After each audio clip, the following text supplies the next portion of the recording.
Bajo el puente del troll.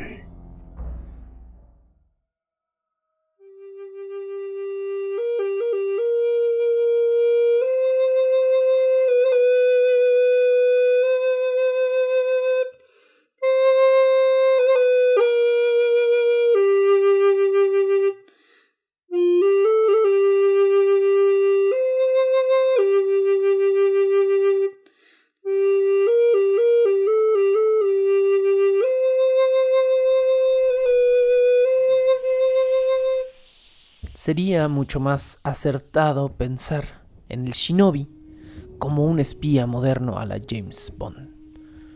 Un hombre que, por sí solo, infiltrándose, es capaz de cambiar el destino de una guerra, evitar el lanzamiento de un ejército. Y sería un poquito mejor olvidar nuestra obstinada imagen moderna que tenemos de el ninja como un pequeño y escurridizo guerrero vestido de negro que se la pasa escondido entre las sombras. Pero, dicho esto, hoy vamos a hablar de los infiltradores ninja, cuyo trabajo era esconderse entre las sombras de una manera generando la imagen tradicional que tenemos de los shinobi. Pero entenderemos también por qué esto es solo una parte de lo que estos espías mágicos, podríamos llamarlos, hacían. Sí, es cierto, los shinobi sí eran expertos infiltradores. También eran amos del uso del fuego. Eran entendidos en pólvora y explosivos. Y estaban versados en supuestas artes mágicas que resaltaban sus facultades al mismo tiempo que apocaban las de sus enemigos, y esto les confería, según su criterio, una ventaja sobrenatural. A manera de estrategia, los señores feudales empleaban dos tipos de shinobi, no uno, dos tipos de shinobi. Ya hablamos previamente de esto cuando comenzamos a hablar de los campamentos samurái antes de la guerra, pero el día de hoy vamos a ver el diagrama de organización de los ninja. Los shinobi se dividían en dos: los shinobi públicos o yono shinobi y los shinobi secretos o in-no shinobi.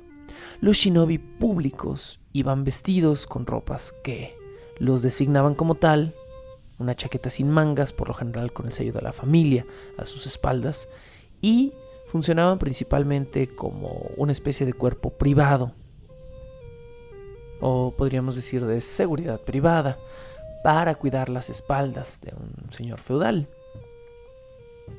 Al mismo tiempo, estaban también los shinobi privados. Nadie sabía quiénes eran o qué roles tenían dentro de la casa. A veces fungían como sirvientes personales de la familia del señor feudal, o estaban simplemente viviendo en propiedades cercanas como civiles. A veces eran soldados de pie, o incluso se creía eran espías que estaban metidos a fondo en territorio enemigo. Estos guerreros, infiltradores, secretos, amos de la oscuridad y del fuego, que hacían una verdadera diferencia estratégica durante la guerra, estos son los guerreros de los que vamos a hablar el día de hoy. Episodio número 8, titulado El espía mágico de esta temporada Samurai Shinobi. Esto es Bajo el puente del troll. Bienvenidos a un episodio más donde, por supuesto, vamos a estar hablando el día de hoy única y exclusivamente sobre los shinobi, el arma secreta de la guerra del Japón feudal. Solo para que lo sepan, este será el penúltimo episodio de esta temporada. Nos queda uno más, se acaba, y debo decir que lo que nos espera para la siguiente temporada es horripilante. Así que tendremos un poquito de Halloween en primavera, vamos a llamarlo así, con la siguiente temporada de Bajo el Puente del Troll, por lo que espero seriamente que se queden a acompañarnos y pues que sigan apoyando. vamos de lleno con lo que nos atañe. El día de hoy tenemos un programa largo. Hay mucho que decir al respecto de los ninja, de los shinobi. La organización interna de la que hablábamos de los shinobi era todo un diagrama que podemos simplificar básicamente en 4 niveles. Existían los amos shinobi, que se encontraban a la cabeza de todas las organizaciones shinobi que estuvieran bajo el liderazgo de un cierto señor feudal. Este amo shinobi era el maestro de todos los espías y era quien filtraba o daba las órdenes hacia abajo en la cadena organizacional cuando un señor feudal así se lo ordenaba. Este amo shinobi iba a estar, por lo tanto, en contacto directo con un señor feudal. Su mano derecha, la mano derecha del amo shinobi, era conocida como el líder o el maestro de espías, líder de espías o maestro de espías, que era una figura casi tan importante como la del amo shinobi, pero al mismo tiempo era una figura un poco más expuesta. El amo shinobi era privado, era secreto, era una persona vieja quizá y de confianza para el señor feudal, casi como una especie de consejero.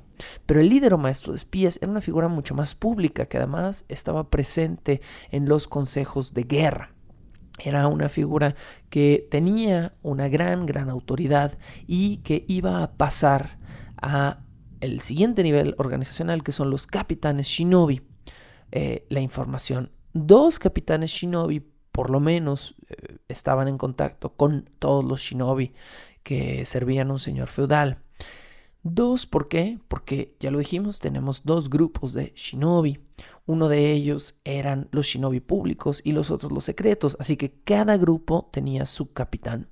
Y cada capitán se iba a encargar de saber dónde estaban sus guerreros, en qué lugar estaban sirviendo, bajo qué identidad secreta y cómo se les hacía llegar esa información. Este era el árbol de los shinobi. Un amo, un líder de espías, 2 capitanes y después todo un bonche de shinobi públicos y privados o secretos. Como le dijeron alguna vez a Han Solo, y voy a parafrasear aquí, si eres famoso por ser un contrabandista secreto, entonces no eres un buen contrabandista secreto. Esta misma filosofía va a aplicar para, por supuesto, para James Bond, si ya hicimos la comparación. Y vaya que no sobra decir que James Bond es malísimo para mantener su identidad secreta. En todas las películas de James Bond termina diciéndole a la chica guapa quién es, termina diciéndole al villano quién es, y bueno, en fin, es descarado, ¿no? James Bond. Pero no era el caso de los shinobi. En el manual, tenemos aquí apuntes de un manual shinobi llamado el manual Bensen Shukai de 1676. La primera advertencia que da este manual al shinobi es: no busques fama o no busques volverte conocido, pues alguien que destaca también es un blanco fácil. Esta es la advertencia que nos da este manual shinobi, diciéndonos es vivir por lo bajo, sin destacar en lo secreto lo que formaba a un gran shinobi. También siguiendo, podemos pensar en un viejo proverbio medieval que se me viene ahorita a la cabeza y que es de un autor del que ya he hablado mucho y que ya he dicho que alguna vez vamos a hablar, tal vez aquí, y que es Raimundo Lulio. Raimundo Lulio decía: lo visible también es vulnerable. Espero que la cita sí sea de él, porque la tengo en la cabeza como suya desde hace más de una década, me atrevo a decir, o quizá más tiempo, y no estoy 100% seguro de tenerla cotejada. Pero bueno, me gusta mucho esta expresión: lo visible también es vulnerable. ¿Por qué? Porque en el momento en el que alguien se entera de que existe algo de valor, lo codicia. Pero si esa cosa de valor permanece totalmente oculta, incluso insabida, está perfectamente protegida de la codicia. Un lingote de oro, por poner un ejemplo, que está en una locación muy famosa, a pesar de que esté muy protegida, es más vulnerable que otro lingote de oro o que un anillo de diamantes que está tirado bajo una pila de lodo. Lo visible es vulnerable. Y es precisamente en esta metáfora donde entramos a la mentalidad del shinobi. Hay que estar bajo el lodo cubiertos. Hay que ser un grano más de arena. Hay que ser una gota más en el lago. No destacar, ser homogéneo, para que cuando llegue el momento de actuar, nuestro acto sea inesperado y entonces hagamos una diferencia en el curso de la guerra. Esa es la gran filosofía shinobi. Antes de una batalla, y de esto también ya hablamos cuando hablamos del campamento, pero vamos a puntualizar algunas de las tareas shinobi específicamente. Antes de una batalla, lo primero que se hacía era reubicar o asegurarse de que estuvieran bien ubicados los shinobi secretos, los shinobi ocultos. ¿Dónde estaban bien ubicados? Bueno, unos estaban bien ubicados, como dijimos, como buenos sirvientes en la casa, sin decirle a nadie, pero los mejores se ubicaban en la provincia enemiga y preferentemente habían meses o años atrás pedido trabajo como soldados o sirvientes en el territorio enemigo. El ideal, una de las posiciones ideales que se buscaba en estos casos era trabajar en los establos de un castillo de un señor feudal o de algún samurái de alto renombre. ¿Por qué? Porque en los establos eras nadie, eras nulo, eras un grano más de arena entre la gente, pero al mismo tiempo tenías una posición, tenías acceso a movimientos de batalla. ¿Qué señor sale en qué caballo, a qué hora, en qué momento y por qué? Urge que preparen una monta para fulanito de tal que tiene que viajar a tal lado, con tales provisiones. Entonces, trabajar en un establo era una posición ideal para un shinobi secreto, para un shinobi oculto, porque podía presenciar movimientos tácticos.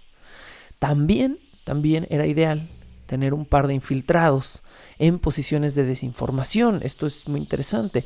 No solo era tener gente oculta, era tener gente de confianza dentro de un sistema feudal, introduciendo datos erróneos en el sistema enemigo.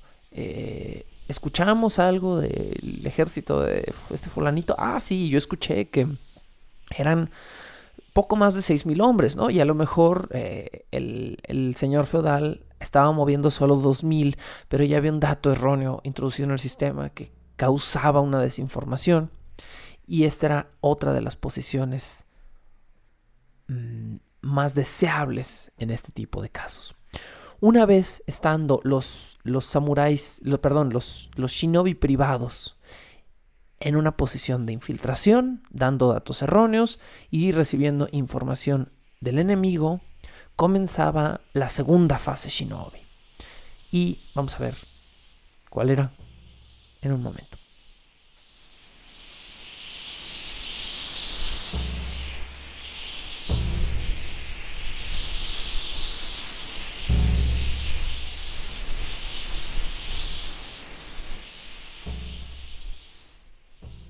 Grupos de shinobi que habían mantenido la cabeza baja comenzaban a revisar las posibles rutas que el ejército enemigo estaba usando para llegar hasta su señor feudal.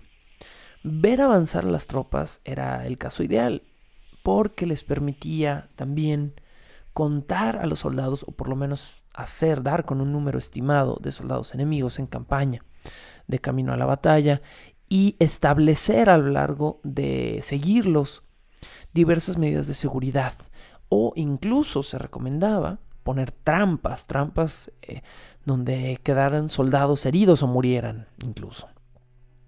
Si la orden llegaba desde arriba, los shinobi, estos shinobi ocultos que andaban por ahí en los caminos, podían llegar a matar líderes dentro del campamento enemigo, podían infiltrarse durante la noche, buscar las tiendas de campaña de samuráis de alto rango y asesinarlos o herirlos, saboteando un plan de antemano antes de que se pudiera formar. La última gran precaución o tarea de los shinobi antes de la batalla era asegurarse de establecer vías directas de comunicación desde el campamento enemigo, es decir, tener a alguien adentro sacando información, hasta el campamento del señor feudal o hasta el castillo del señor feudal al que sirvieran. Mientras tanto, y mientras hacían todo esto, los shinobi públicos entraban en una modalidad de guardaespaldas dentro del campamento o dentro del castillo donde estuviera el señor feudal, y estaban todo el tiempo cuidándolo. Ya dijimos en el episodio 2, me parece, cuando hablamos de la organización que existía dentro de los campamentos de guerra, que había una casa de campaña o un establecimiento de shinobi públicos justo a un lado de donde se encontraba el señor feudal. Estos eran sus guardaespaldas personales. Si era pertinente, los shinobi también podían provocar incendios dentro del territorio enemigo, obviamente haciendo ahora otra vez referencia a los shinobi secretos, a los shinobi ocultos que estaban trabajando en territorio enemigo. Eran amos del fuego, lo decíamos al principio de este episodio, y causar incendios era una de sus tareas especializadas, por decirlo de alguna manera. Pero esto no se hacía en todos los casos, a menos que supieran que el incendio pudiera realmente beneficiar de alguna manera estratégica, porque si a cada rato se estaban prendiendo cosas en el campamento, iban a empezar a sospechar que había shinobi entre sus filas. Y al parecer, pues esta era tan común que sí hubiera shinobi en los campamentos enemigos, que era fácil comenzar a sospechar que ahí estaban. Bueno. Además de estos dos grandes subtipos o tipos de shinobi, los Inno Shinobi y los Yono Shinobi, existían otros dos rangos ninja, y ahora nos vamos a centrar en uno de esos, que eran los Innin y los Yonin, ya previamente mencionados, pero podemos traducir estos nombres, solo por repetirlo, como Innin y Yonin como personas públicas o personas secretas. Pero la traducción más acertada quizá, y un poco más interesante que decir persona pública, suena como puesto político. Más bien, Nin y Yonin se podía traducir como shinobi oscuro, los Innin, y shinobi claros, los Yonin. Y es precisamente de esta clasificación que van a ser este mito de el ninja vestido de negro y el ninja vestido de blanco. Ya dijimos en episodios anteriores, ocasionalmente los ninjas sí se vestían de blanco, cuando eran parajes claros, nevados, con luna llena, era común que se vistieran de blanco. Pero no, esto no tiene nada que ver shinobi oscuros y shinobi claros, in-yo. Estos dos términos no hacen referencia de ninguna manera al atuendo de estos guerreros, sino a la función que tenían. Sin confundirnos, tratemos de ver la diferencia entre los 4 tipos de shinobi. Dos tienen la palabra in y 2 tienen la palabra yo. 2 son secretos y 2 son como abiertos. Pero la gran diferencia es que los in-no shinobi, los que tienen no entre medio, in-no shinobi, eran contratados en secreto para tareas oscuras. Pero esas tareas no necesariamente eran infiltración. Podía ser como, te vamos a contratar para que te establezcas en una granja en el camino que viene al castillo del señor feudal, por si ves pasar a alguien sospechoso. Ah, ok. Entonces no es una tarea realmente de infiltración. Era un shinobi viviendo en secreto, realizando una tarea específica. Esa era como la definición de un inno shinobi. Los yono shinobi son los que ya dijimos, eran contratados abiertamente para tareas de combate y seguridad personal. Miren, esta es mi guarura. Témanle, ¿no? Es como esa gente famosa que trae un tipo grandote nada más para que vean que sí trae seguridad y que todo mundo sepa que ahí hay alguien, ¿no? Hay alguien cuidando o disque cuidando a esta persona importante. Ahora, hablemos de los otros dos, los Innin y los Yonin. Los Innin eran los verdaderos expertos en infiltración y se les contrataba o se les entrenaba específicamente para escabullirse dentro de edificios habitados por enemigos, especialmente a medias de la noche y en condiciones precarias. Entonces los Innin son los más cercanos, los guerreros más cercanos a nuestra imagen arquetípica del ninja. Mientras que los Yonin, su gran diferencia es que se les consideraba infiltradores en disfraz. Eran ninjas que se hacían pasar por otras personas o que se hacían pasar por otras profesiones para poder cumplir su trabajo. Entonces son un poquito confusas las líneas entre estos 4, pero sepamos que ahorita y por un rato vamos a estar hablando específicamente de las habilidades del nin, de este ninja experto en infiltración por medio del sigilo y de qué era lo necesario, ¿no? ¿Qué se requiere para un infiltrador de las sombras? ¿Qué se requiere para tener el currículum para que te contraten como shinobi? Bueno, vamos a ver cuáles son las habilidades que tienes que poner en tu currículum si quieres ser un shinobi de verdad. ¿De dónde vamos a tomar esta información? Directamente del Akutagawa Kaeden. El Akutagawa Kaeden, o traducido como las tradiciones de la familia Akutagawa, es otro manual ninja del cual vamos a ver los aprendizajes y los secretos de los guerreros más famosos, arquetípicamente hablando, del Japón antiguo. ¿Cómo comienza, pues, el Akutagawa Kaeden? El primer punto que se establece en este manual es que para dar un buen servicio, es como si fuera el manualito que te dan cuando entras a trabajar en un call center. Para dar un buen servicio, un servicio comprometido, el shinobi debe dejar, y aquí es donde cambia radicalmente el tono del manual, el shinobi debe dejar a un rehén familiar en manos de su señor feudal. Así es, para garantizar que fueras un guerrero leal. Ponías a tu hija de 9 años a trabajar en la cocina del señor feudal y te desentendías de su educación un rato, o te desentendías a lo mejor de su seguridad un rato.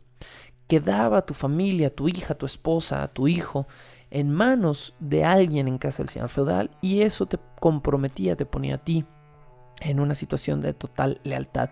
Haces algo prohibido, nos traicionas, vamos a cocinar a toda tu familia. Eres noble, vamos a cuidar a tu familia, ¿no? Entonces, un contrato medio firmado en sangre ahí. Bueno, el manual también explica que este servicio requiere de tal lealtad porque no es un mero trabajo militar. El Akutagawa Kaeden y todos los demás manuales ninja, al parecer, consideran que la actividad ninja es un arte divino. Y de allí que comencemos a ver, a partir del punto número 3 en este manual, en este compendio de habilidades ninja, que todas las habilidades son en realidad llamadas artes. El arte de hacer esto, el arte de hacer fulanita cosa. Pero antes de empezar a ver los artes, el manual explica el uso de herramientas que ayudarán al shinobi en sus pesadas y complejas tareas. Y básicamente a lo que se centra es a mencionar un bonche de cuerdas, ganchos, antorchas, garfios, correas, zapatos, que son parte del arsenal de un ninja infiltrador, ¿no? ¿Quieres subir por un muro empinado? Necesitas este tipo. ¿Quieres arrojar a una ventana, al phaser de una ventana esto? Necesitas este tipo de gancho, ¿no? No me voy a detener en las herramientas porque básicamente son muchos trozos de metal con muchas cuerdas. Eso es todo lo que se menciona. Vamos a ahondar en algunas de las interesantes dentro de las artes. Y pues vámonos de lleno con ellas, ¿no? Entre las artes, supuestas artes del samurái, la primera de la que se habla es el arte de saber si alguien duerme o si solo finge hacerlo. Interesante, ¿no? Como una preocupación real, ¿no? ¿Cómo sabes que alguien no está haciendo nada más para que entres y en ese momento sacarte una espada y cortarte la cabeza, ¿no? Entonces, ¿cómo lo vamos a hacer? Bueno, la forma en la que los shinobi sugieren este arte es interesante, por decirlo menos, y me parece una de las que pueden tener más o menos una base, me voy a atrever a decir, científica o medianamente fidedigna de toda la parafernalia de cosas que hacían los ninja. Bueno, para saber si alguien dormía o solo fingía hacerlo, no tiene nada que ver con ir a comprobar directamente si la persona está dormida. El manual recomienda atar una cuerda delgada a una viga de madera en el techo en un lugar donde se pudiera observar o escuchar por mucho tiempo y dejar que una piedra a manera de plomada en el extremo de la cuerda quedara a 1 o 2 milímetros del piso.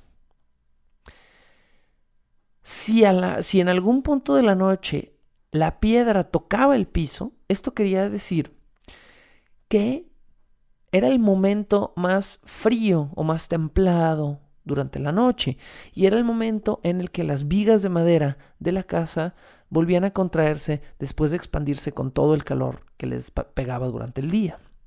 Entonces, se consideraba que justo en este punto era el punto más fresco de la noche. Y en el punto más fresco de la noche es donde los seres humanos dormimos más profundamente y más tranquilamente. Entonces, en el momento en el que la piedra bajaba 1 milímetro, era porque la viga se había deshinchado o se había más bien contraído. Y en este momento, el samurái pues no tenía ninguna certeza, el ninja no tenía ninguna certeza, pero por lo menos sabía que era el punto en el que más probablemente toda la casa estuviera dormida en un sueño profundo, por lo que era el momento ideal para infiltrarse.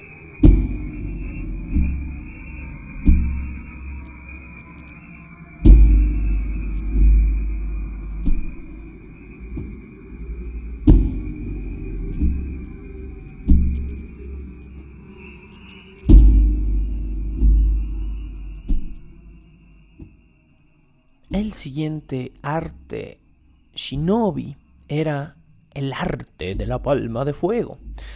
Y esto es mucho menos mágico y místico de lo que se hace ver, pero muy muy importante. Ya hemos mencionado un poco esta técnica en episodios anteriores. Ya, como ven, estamos casi empezando a agotar la información. Muchas cosas estamos diciendo, como ya mencionamos, ya dijimos. Bueno, por eso este es el penúltimo episodio. ¿Qué era el arte de la palma de fuego? No era como que cuando tus enemigos se acercaban, los quemabas, no, para nada.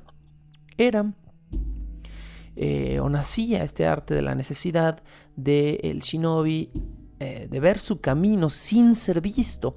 Esto es interesante, ¿no? ¿Cómo haces fuego en una época donde no tienes una linterna o no tienes... ¿Cómo haces fuego a medias de un bosque oscuro sin ser visto a lo lejos, ¿no? Entonces, este era el problema con el que se topaban. Y se utilizaba entonces esta técnica donde se buscaba encender un fuego medianamente frío o templado. Es decir, los fuegos que arden a temperaturas menores tienen un color azulado, azul. Y estos fuegos son más difíciles de ver a la distancia. Entonces, se buscaba, a manera de truco, que hacer una bolita, un pastiche en torno a una silla de madera con un conjunto de hierbas y aceites que ardían, pero ardían a baja temperatura. Y esta bolita se encendía y se sostenía en la palma de la mano usando un guante de cuero.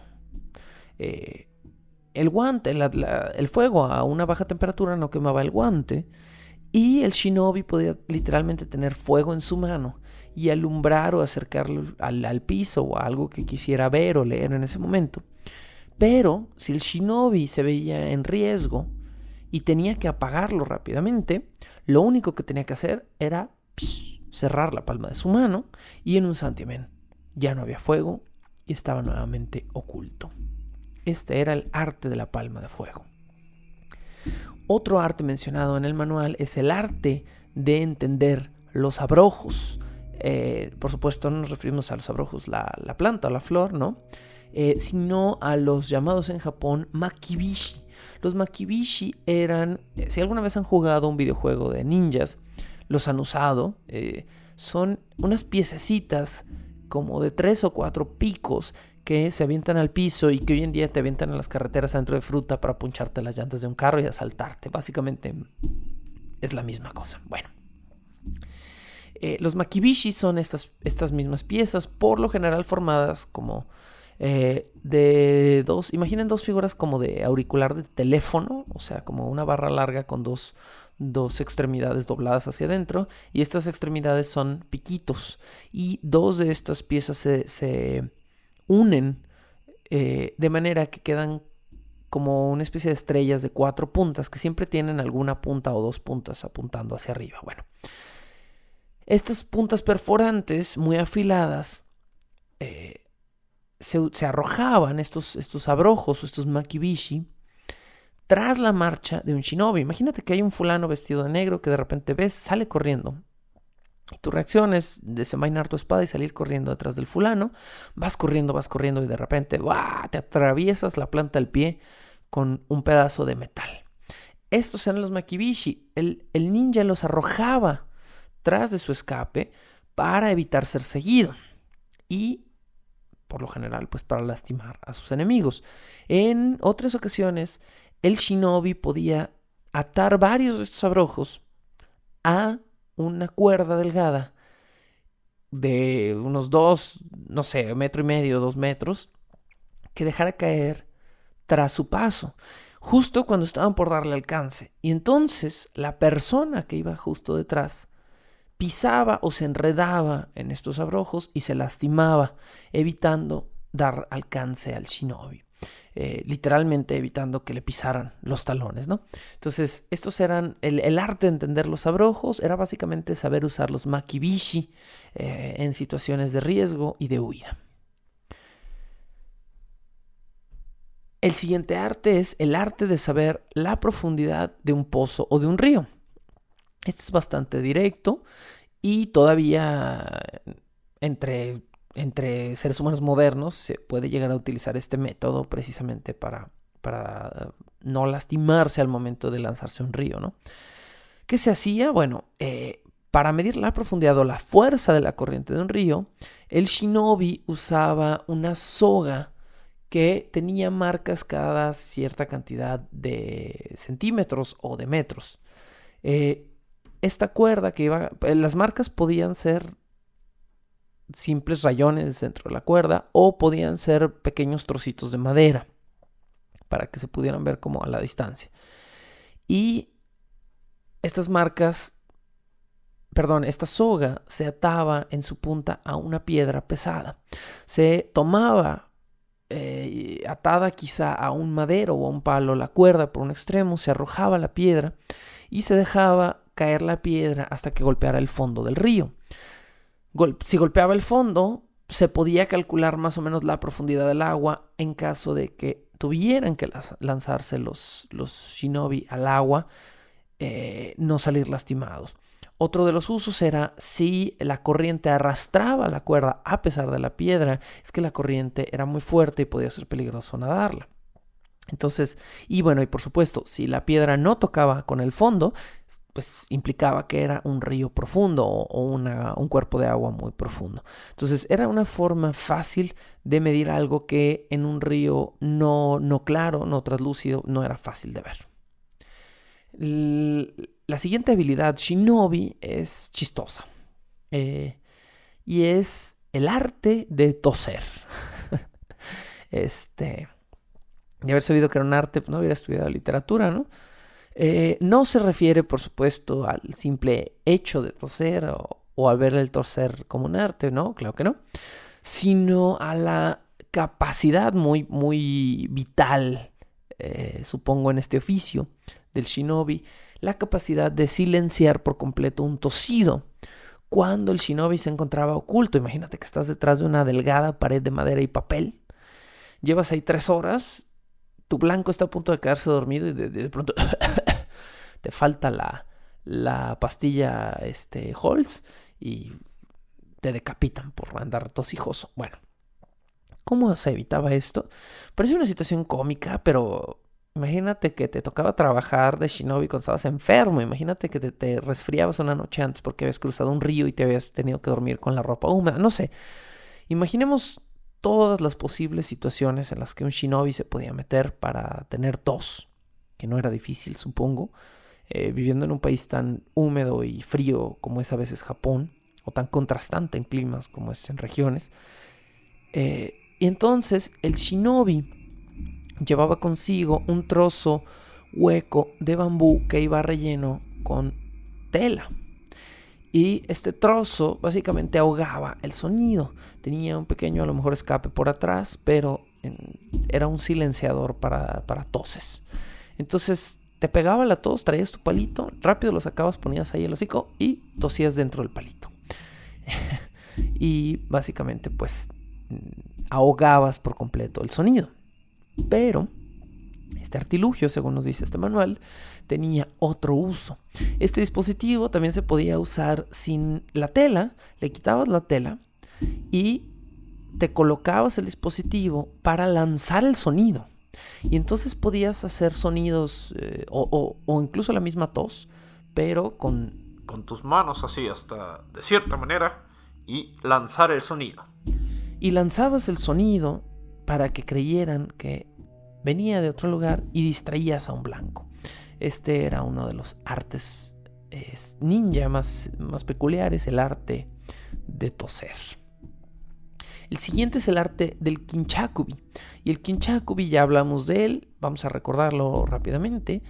Era la forma fácil de llevar fuego o de hacer fuego en una época donde todavía no se tenían acceso a encendedores, ¿no?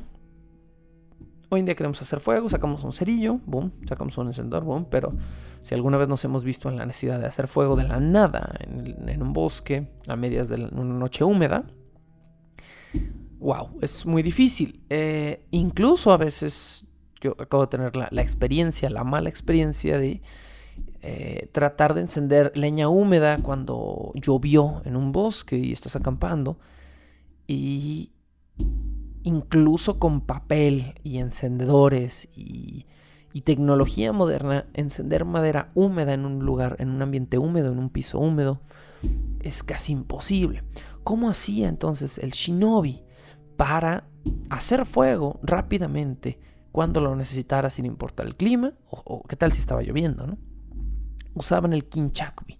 Este kinchakubi era un artefacto, una bolsa reforzada de cuero que estaba diseñada de tal manera que podía mantener dentro de sí ascuas prendidas. Es decir, había pequeños trozos de madera o de carbón encendidos dentro de la bolsa, y la bolsa sí se calentaba, pero era lo suficientemente gruesa para que la pudieras tener metida dentro del kimono, dice este manual, o colgada a la cintura, y con al mismo tiempo suficiente ventilación para que el fuego pudiera respirar.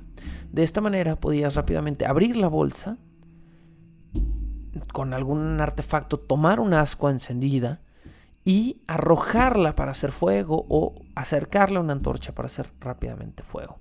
Así que básicamente era el equivalente a traer un encendedor en el 1500-1600 en Japón. Y pues yo no sé si me hubiera confiado mucho a guardármelo en la manga del kimono, pero dice que pues tenía este uso, este artefacto.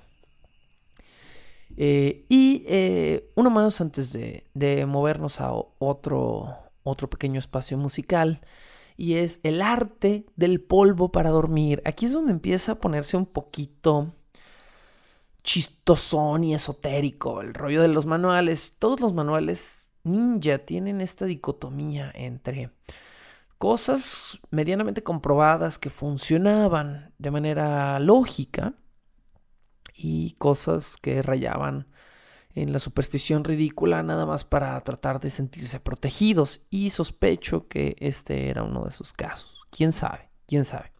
El punto es que es muy ambiguo el uso, más bien el compuesto que se describe aquí. El arte del polvo para dormir nos describe exactamente que existía un supuesto polvo mágico para soplarlo encima de tus víctimas y se quedaban profundamente dormidas. Bueno, si eso existiera, mucha gente que tiene insomnio hoy en día se lo soplaría en la cara. ¿De qué estaba hecho este polvo? El manual es muy vago, pero menciona alimañas molidas, algunos intestinos de animales más grandes molidos y sangre humana o sangre animal hecha polvo dentro de la mezcla. Bueno, la receta específica claramente no está indicada en el manual como para ir a prepararlo y comprobarlo, por eso raya terriblemente, digo yo, en lo místico, esotérico este punto. Y nada más nos hace una advertencia, dado que no nos lo describe, sí nos habla de cómo usar, de cómo aventar el polvillo. Y al parecer era un polvo muy fino entonces era muy común que al parecer estos shinobi soplaran el polvo y de repente les cayera también en la cara y se quedaban dormidos. Me parece hasta casi cómico esto, ¿no? Porque aparte no creo que exista fácilmente un compuesto que en ese momento te tire al piso así como si fuera cloroformo. Incluso el cloroformo no funciona así como en las películas, ¿no?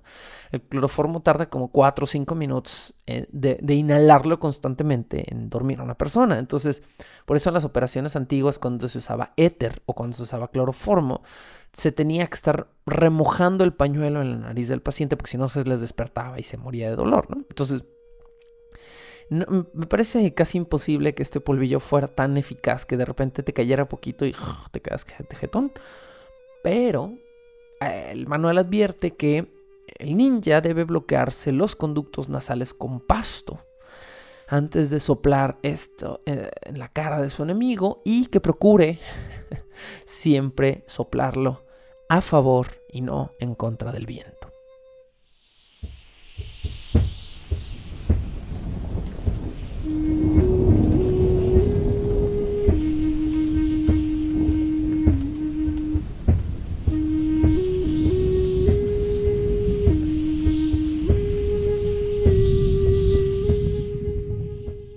Llegamos pues a la última parte de este penúltimo episodio de la larga temporada que hemos hecho de Samurai Shinobi.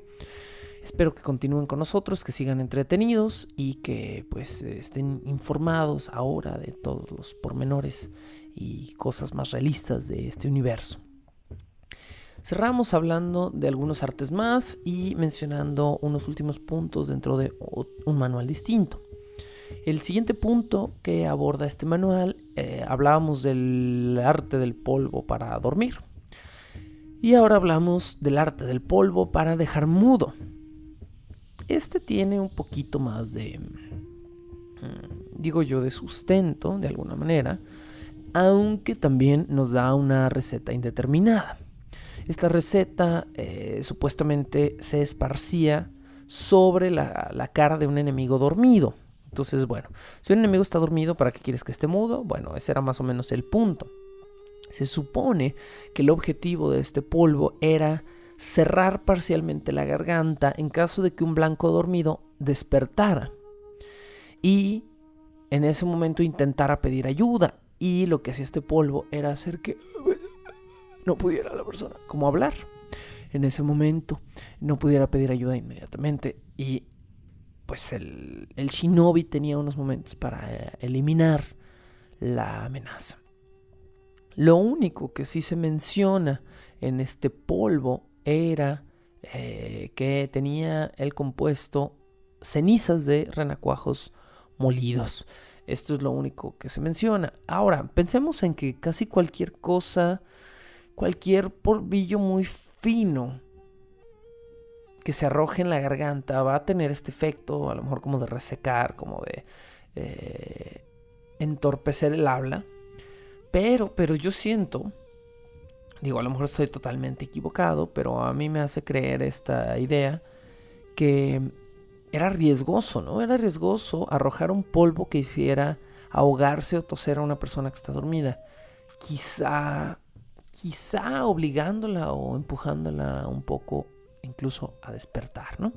No sé, se me hace... me parece que es un uso posible, interesante, pero solo para ciertas circunstancias. A lo mejor si alguien está parado y en eso te voltea a ver y tú estás cerca y le puedes soplar el polvo en la cara, bueno, pero también igual supongo de fácil si estás a la mano acercarte y tratar de ahorcarlo, ahogarlo, ¿no? Y sofocar la voz. El siguiente arte tiene mucho más sentido que el previamente mencionado y nos recuerda un poquito a un mito griego y es el arte de no perderse en una propiedad ajena. Y tal cualísimo como Teseo en el laberinto del Minotauro, el hijo del rey Minos, y Teseo, gracias a la ayuda de Ariadna, o Ariadne, no estoy seguro cuál de las dos versiones es la que sobrevive. Creo que es Ariadna, pero bueno. ¿Qué hace Ariadna con Teseo? Le dice, mira, ahí está mi bola de tejido. Bueno, ahí está un hilito. Lo amarras en la entrada del laberinto. Cuando te metes es que el laberinto que construyó mi jefe, la neta, todo el mundo se mete y la caga y se muere. Y luego los agarra pues el Minotauro, que no es chido. Entonces agarras este hilito, lo amarras en la entrada. Das tus vueltas las que quieras. Y al final, nomás que no te lo vayan a cortar, pero nomás te regresas siguiendo tu hilito. Y efectivamente el arte de no perderse en una propiedad ajena era lo mismísimo. Los ninjas ataban un cordel delgado a la salida o entrada de una casa antes de escabullirse a un territorio desconocido a altas horas de la noche por una serie de pasillos similares, homogéneos, ¿no? Así, pues, simple y sencillamente podían regresar exactamente por donde habían entrado a pesar de no conocer la propiedad en la que se estaban infiltrando. El único problema era que traías colgando un hilo detrás y que cualquier persona que anduviera por ahí se iba a tropezar con tu cola, pues. Entonces, el único problema era asegurarse de que no anduvieran haciendo las rondas a esa hora o de que no te estuvieras metiendo en una casa donde hubiera gente levantada.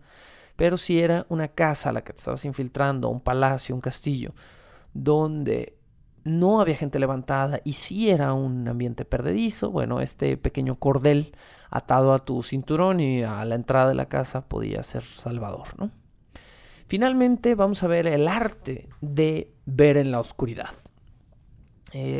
Podemos ver un poquito cómo todos estos artes se convierten en sus versiones mitificadas del presente, ¿no?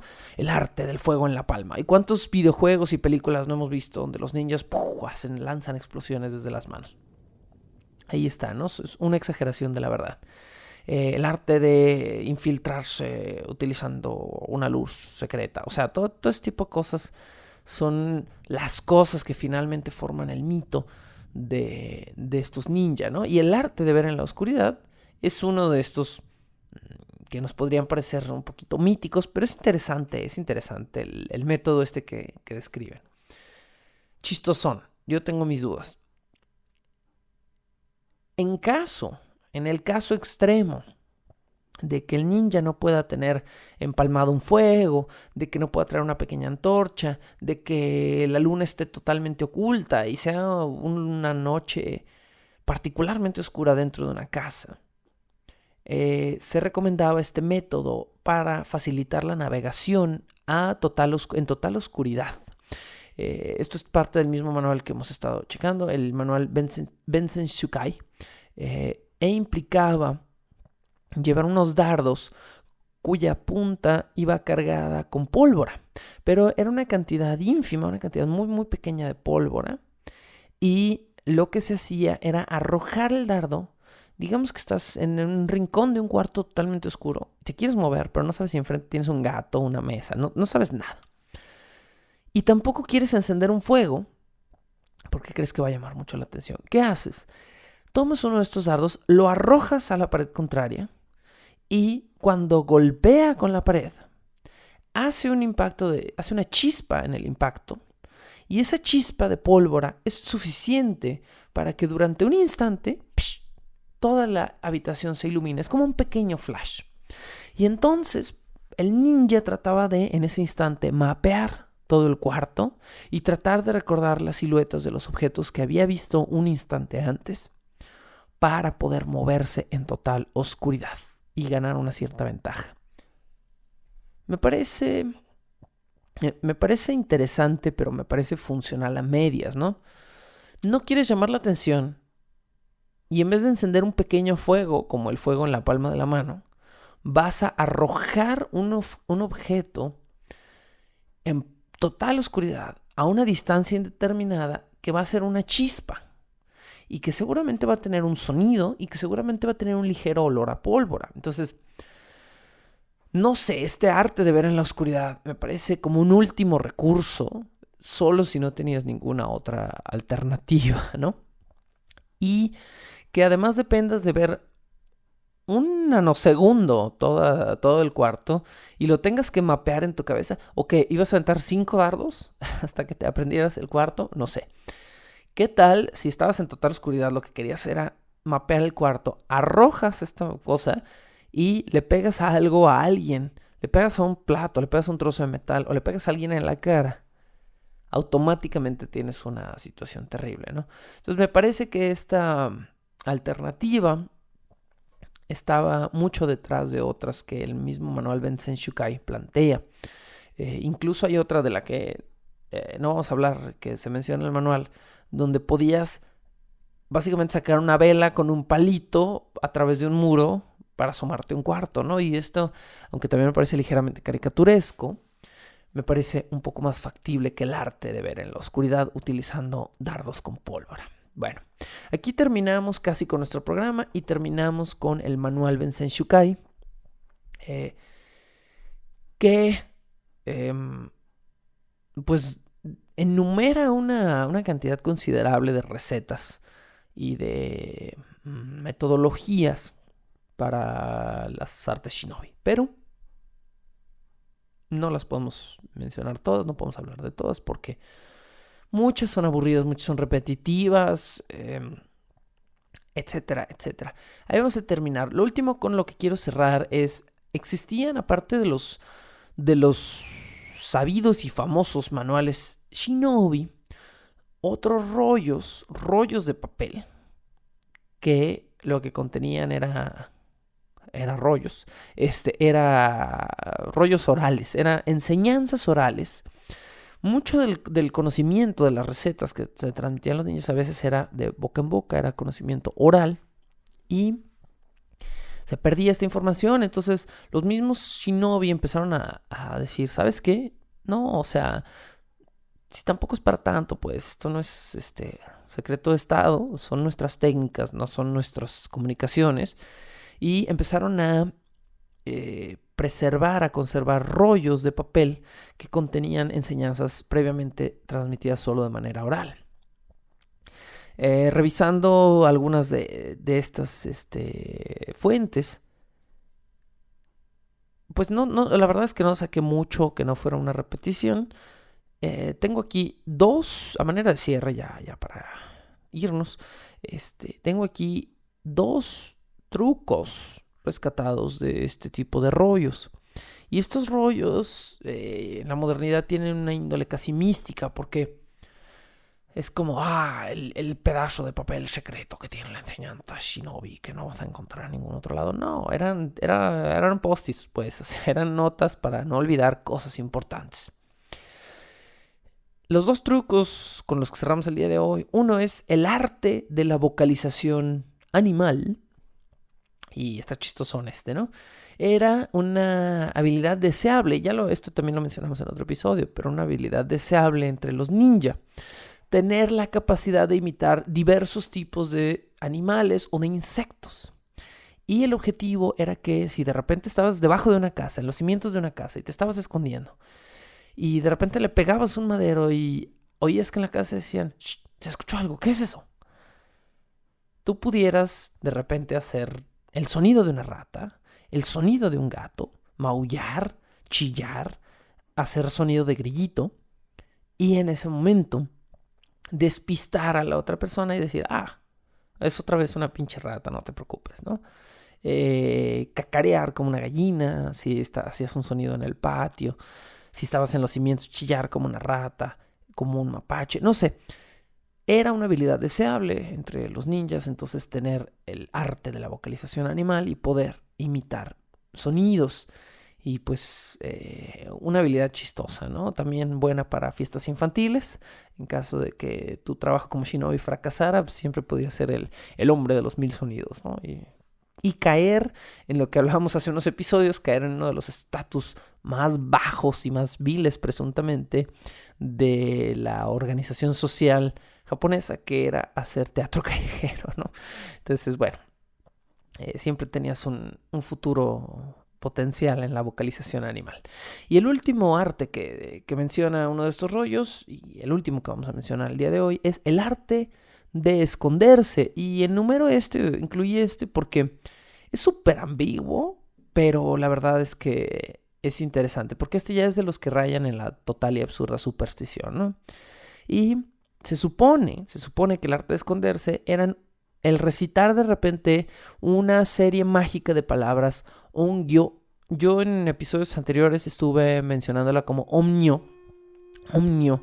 Aquí la mencionan como magia, ongyo. Voy a buscar la referencia porque según yo era omnio en la fuente pasada que chequé y ahora es ongyo. Bueno, ya no sé. Pero el punto es que este tipo de magia, la magia ninja, eran hechizos verbales o escritos que supuestamente te daban protecciones y cosas así, ¿no? Entonces, de repente alguien te iba a ver, te ponías a repetir estas palabras, fueran las que fueran. Siempre son palabras como chistosas, que son como monosilábicas, muy rápidas y que tienen un sonsonete muy peculiar. Aquí no las escribe las palabras. Y de repente te hacías con estas palabras, ¡puf!, te hacías invisible.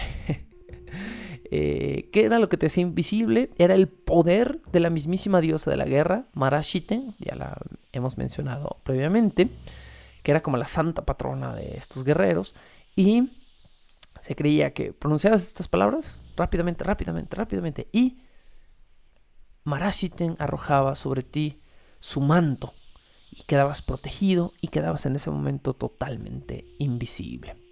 Y por supuesto, pues aquí estamos, como ya lo mencioné, apelando al sentido profundo de magia y superstición que tenían los shinobi. Con esto cerramos el día de hoy. Me queda volver a la mención que hacía en un principio del episodio, y es que este será el penúltimo episodio y ya tengo muy claro qué quiero para la siguiente temporada de Bajo el Puente del Troll. Quiero que nos divirtamos un ratito y no quiero esperar a que sea Halloween, y no van a ser cuentos de terror ni cosas así.